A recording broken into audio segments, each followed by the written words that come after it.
আপনারা দেখেছেন গত কয়েক মাস আগে আমাদের কুমিল্লাতে এই সবুজ শ্যামল ভরা মাঠগুলাতে প্রচুর পরিমাণে বন্যা হয়েছিল। সেই বন্যাতে কৃষকের মুখে হাসি ছিল না, তাদের মুখে কান্না ভরা ছিল। দীর্ঘ 1 মাস তাদের জমিগুলা পানির নিচে তলিয়ে ছিল, জমিগুলা নষ্ট হয়ে গেছিল, ধানের জমিগুলা। কিন্তু বন্যা চলে যাওয়ার পরে আমাদের এই কৃষকরা সবুজ শ্যামল মাঠে আবার ধান ফলিয়েছিলেন।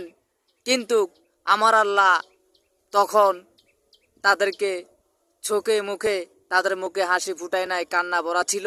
আজকে আমার আল্লাহ যে পরিমাণ ধান দিয়েছে সবুজ শ্যামল মাঠে, আপনারা দেখেন এখন এই ধানগুলা দেখে কৃষকের মুখে হাসি ফুটেছে, তাদের মুখে আর কান্না নাই। অতীতে যে তাদের জমিগুলো নষ্ট হয়ে গিয়েছিল তারা এটা আর এখন মনে রাখে নাই।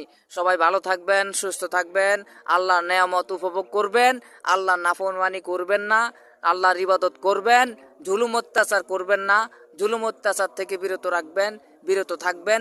সবাই ভালো থাকবেন, সুস্থ থাকবেন। আসসালামু আলাইকুম।